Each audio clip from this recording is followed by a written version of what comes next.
Oh, I think it's me. Yay! It is. Just make sure. Yes, I am here. You might not remember me. I used to make. Oh no, that's right. I do make videos. Yeah. So, anyway, walk and talk video. So I'll talk some more about this stuff, just because it's here in the old face. These value arguments. And I did find an interesting quote on the Anti-Bullshit Man blog. So I guess we'll work with that. Somebody wrote the basic sentence, the important sentence, the yeah, this is it, really sentence. Isn't effects on current or future sentient beings how we determine the morality of everything? Of something, everything. Well, whatever, you get it. Yeah, the game is really about future, current, and future impacts. We can't fix the past. Obviously, in hindsight, there's lots of things we could say, ooh, that was awful, ooh, that was awful. And we would fix those things if we could. If we could undo all the stuff that happens that hurts people, just by wiggling our fingers at it, we would undo it. We see how it negatively affected everything and destroyed their relationships and destroyed this and destroyed everything, burned and crashed, and ooh, horrible, horrible.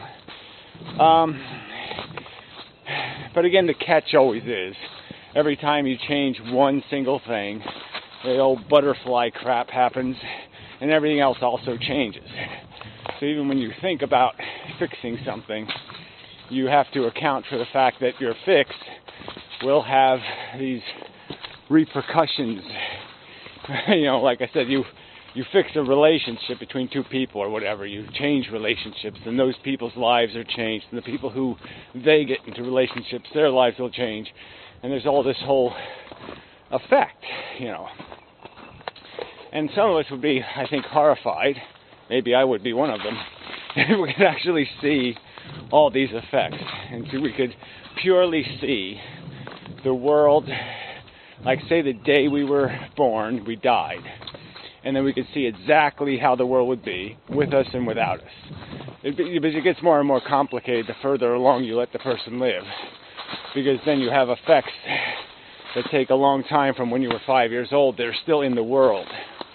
But just take out all the effects. Take out your conception. Whatever.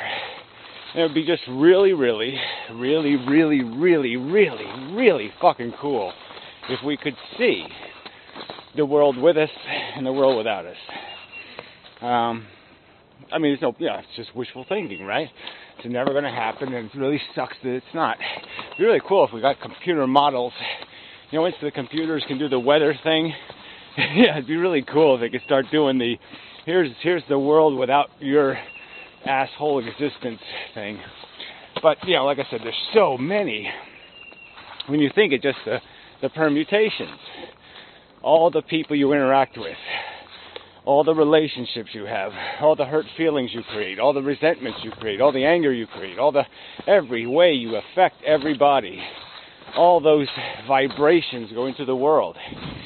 In a way, I've never really given it too much thought, just because this is how I felt I need to live my life.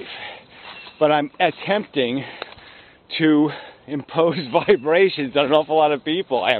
I'm willfully stepping into a noisy medium, or a medium that travels, where waves travel through it, and disrupting things. And it's a hell of a responsibility. It's a hell of a thing to do, is to, make waves. Be a wave maker. And it's not my intuition-wise, it's not my nature to do that, because I don't have explicit knowledge. I don't have certainty, except about my intent and about the quality of the noise I'm making. That's the only thing I have any kind of confidence in. But I don't have confidence in the fact that me as the messenger. I'm pretty doubtful, actually, about the quality of the messenger, not the message. So, But anyway, that's a side subject. I don't really want to get to that. So anyway, anti-bullshit man's answer to the question was again another evasion, another half of answer, where he says, yes, that's the answer if you think the only ingredient to morality is, negative utilitarian values. But that's not the context either. That doesn't have to be the only consideration. The point of the statement is that you can get to that same, worrying about the present and the future quality of life. You can get to it through these different mechanisms of constructs of morality, through defining different principles of behavior, because the absolutes are not going to be available in most cases.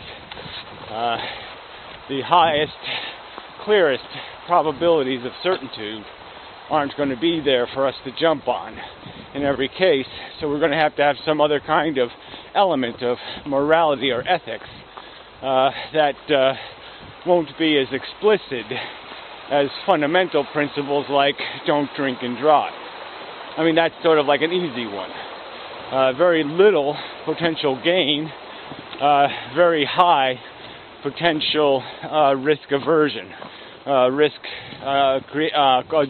destruction caused. You're limiting the amount of destruction with an almost guaranteed certainty, and you're sacrificing nothing really of any value whatsoever. A drunk's right. Sorry, no sale. Drunks don't have rights. As soon as you put the intoxicant to your lips, your rights are eroded substantially, and you just become responsible, not right endowed. You become responsibility burdened. So it's a no-brainer as a ethical mandate, as a moral doctrine. Yeah.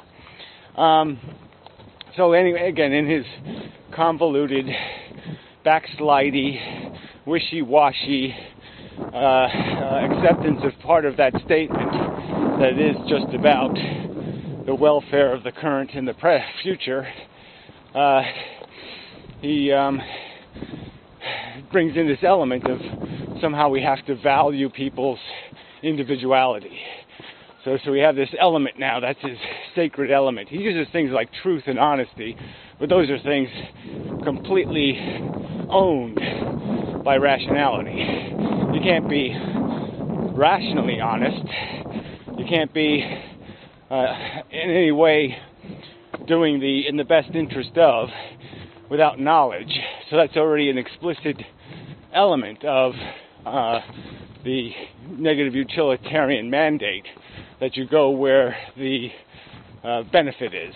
So that's already a tribute to honesty and the truth. So you can't use honesty and truth or reality as things you're defending when that ground is already owned by the rationalist, saying whether you feel imposed upon or not is irrelevant. So we're really just to this sacredity, of the individual. That's what this whole fucking piss is about. He is conceded. The value is in the sentient organism and what it feels, and all he's whining about is the fact that we might trespass on individual ignorance, individual right to be an asshole. That's what it comes down to. He thinks people have an individual right to be an asshole. And all they have to do to justify assholery, apparently, is fool him. Yeah, so that's a really brilliant standard, right? That's one we can apply everywhere, right? That really makes a lot of sense. Fool anti-bullshit man into thinking you're competent and you have rights as an individual to say, I don't want to take your antiviral drug. I don't care if it will eradicate smallpox. I don't care if I'm going to be, smallpox Harry I wish to retain my individuality. Fuck you. And anti-bullshit man says, oh, I believe that one. So yeah, okay, you can fuck all of society as an individual. You get to veto the right thing. Yeah, we won't do the right thing. We'll just let you veto it. Fucktard. Because anti-bullshit man was fooled into thinking he has competence. And, you know, he didn't know that the reason why he's saying it is because he has a tape recorder glued to the back of his head by a mullah. And the mullah, you know, the Arab mullah, crazy Mohammed nutball, is controlling his brain. So anyway, I mean, it's just such a mushy. It's just mushy. Yeah, I will accept that we'll create some arbitrary standard by which we will judge when human beings are competent.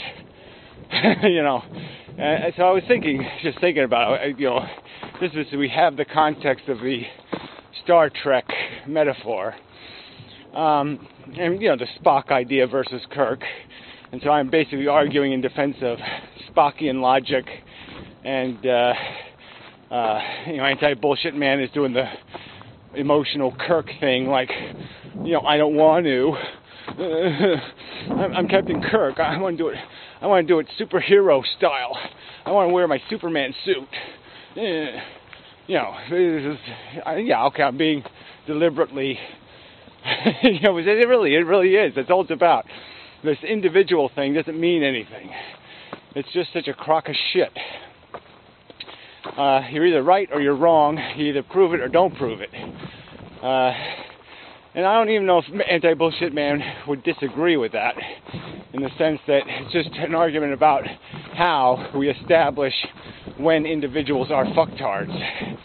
So anyway, the Star Trek thing had this idiotic prime directive that they never obeyed, right? Right? And the prime directive was, don't interfere with the alien culture you bang into. And it was so nonsensical on its face. And the hypocrisy they displayed in applying it was laughable, right?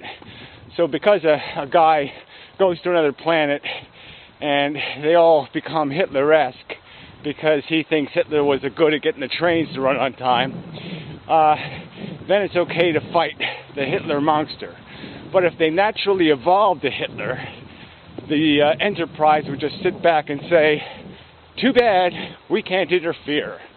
So, you know, you're going to have 50 million people die, go through all this horror, and we can't figure out how to clean this mess up for you. We're going to force you to clean it up. You know, now what intelligence would do that? It's a completely unintelligent response to the problem. We already have the personal knowledge of the circumstance. We already know the huge dangers. What if Hitler in this planet gets the bomb first? Is the Enterprise just going to sit back and let Hitler nuke North America? Yeah, I mean, fuck the Enterprise. If it's that wimpy. If it can't put on its Superman suit and do the right fucking thing. And at least stop the war. It could do that. It could just say, fuck you, you're not having a war anymore. Here's the game. You're in a solar system. You're in a space. The Jews don't have horns. They're just different than you. Grow the fuck up. Okay, here's a better economic system. Then you don't have to get mad at each other, but you won't be stealing from each other all the time. Here's a way to be civilized, so you can build starships and join us in this wonderful, whatever, adventure into space and blah blah blah. And you can play a little music as your spaceship goes zooming through the cosmos. Obviously, this is all daydreaming, but you know, never happened ever. But the point is that it was a stupid prime directive. The prime directive should have been rescue mission. They should have painted the Enterprise red, okay, with little crosses on it, little medical alert badges and shit, and all kinds of condoms, all kinds of good rescue equipment. And that's what should have been in their Enterprise. It should have been an aid truck, a UN aid truck, you know, bringing food packets and medical supplies and all kinds of goodies to the universe. Save the poor, suffering, sentient beings. I bet you Spock wanted to do that. I bet you Spock wanted to paint it red. He wanted to put some red lights on it, flashing, and he wanted to pull the siren string and go on rescue missions. I'm sure Spock wanted to do that. But anyway, you get my drift. So when we know something's right, like drunk driving is wrong, action is appropriate. Maybe Anti-Bullshit Man agrees with that. But the point is, he's already conceded the moral question in a way. And if all he's going to say is it's intersubjective agreement crap, well, that intersubjective agreement would have no character as an argument for me to make to somebody else. That has no weight. Here, we're going to guess at being right. We might be Adolf Hitler. But if I think I'm Adolf Hitler, I'm out of the game. If I think there's a possibility that I'm wrong, I got no right to say anything. And such. Anyway. Well, till next time. And such. So forth and whatnot. But I mean, really, you can't half concede these points. You either think the welfare of sentience matters, or you don't. If you don't, then it's all some fucking joyride the human race is on, and it doesn't matter. You can all be laughing spectators like Greytex. But if you do think it matters, if you do think there's a substance to our experience, game on. This means something. Improvement is value. Change is value. And value means obligation. You can't separate the words value and obligation. Okay, next time. And such.